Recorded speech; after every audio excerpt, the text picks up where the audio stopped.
Have you ever heard of the saying, no child left behind? Brian should get the same respect as any other child would. We have been researching facts about plane crashes and the wilderness for a while now.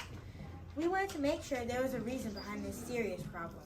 We believe that the Canadian government should continue to search for Brian because plane crashes are extremely rare, Brian has the mental tools to help him survive, and the environment has plenty of resources. In our opinion, we believe that the Canadian government should not continue to search for Brian because no one knows if he's deceased. You have a 1 in 11 million% chance of being in a plane crash, so he might not even be in the wilderness. Also, we'll be arguing the 3 following reasons. The Canadian wilderness is dangerous, Brian lacks technological resources, and Brian is not fully equipped to survive in the wilderness.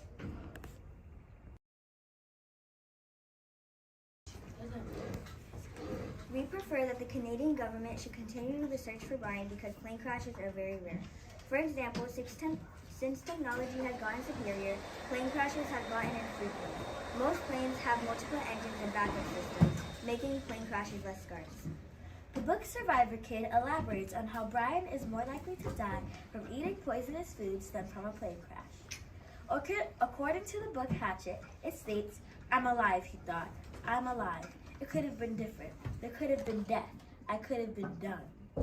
This shows that by the facts clearly shown, plane crashes are more rare and will get excited if a plane crash were to occur.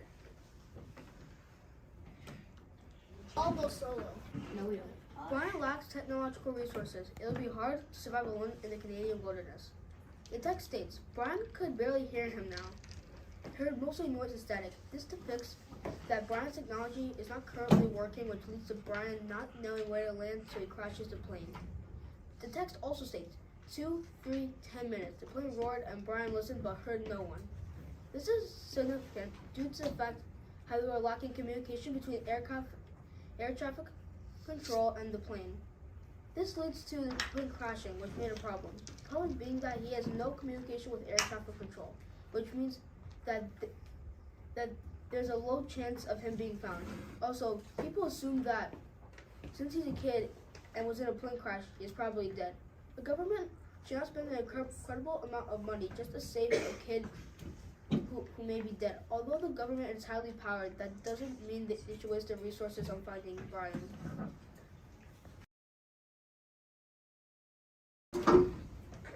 We firmly maintain that the Canadian government continues to search for Brian because Brian has the mental tools to help him survive.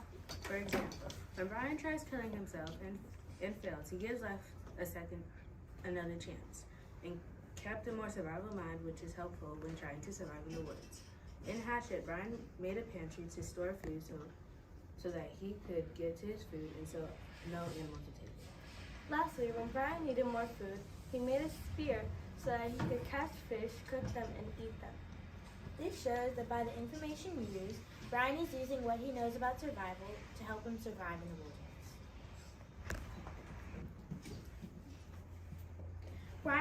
Brian is not capable of living in the Canadian wilderness because he is not equipped with the right tools. For example, it took him 6 hours to create a fire because he took the time out of his day to make bark hair with his hatchet, and he used using his precious time. Also, while Brian was cleaning his full bird, he was attacked by a moose and only escaped by the skin of his teeth. With shattered ribs, a few hours later, he was damaged even more by a tornado. After Brian was damaged by the tornado, he saw the plane's tail and he had the idea to get the survival pack. It took him 2 days to get that pack and swim back to shore. Another piece of evidence is that Brian will eventually run out of raspberries, fish, and food birds. The food can be poisonous and he can get food poisoning from the food that he eats. In the book, we have seen Brian get food poisoning from the gut cherries because he has no way to tell if the berry is bad or not. He also cannot tell if a bird has a deadly disease that is harmful to him. All this evidence shows that Brian can't survive in the wilderness by himself because he wasted his time and energy for no reason, showing that he knows very little about the wilderness.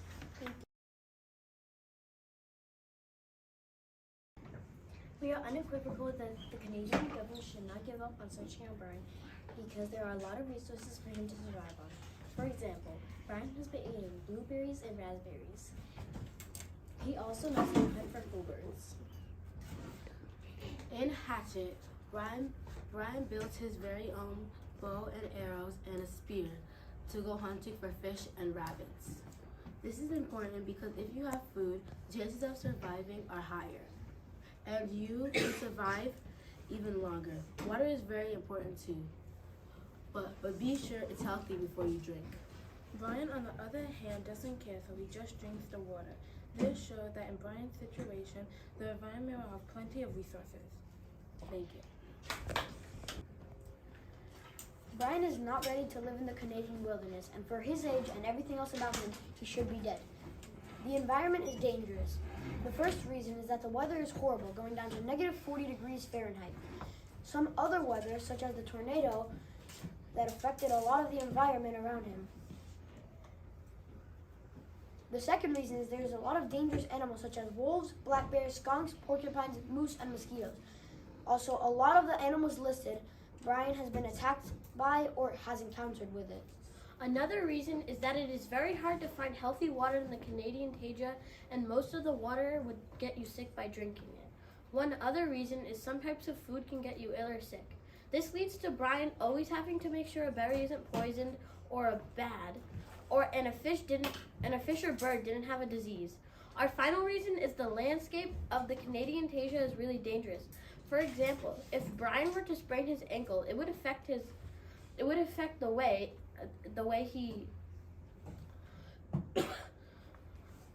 he moves around and has a very big chance of starving. This means that Brian has a very big chance of dying.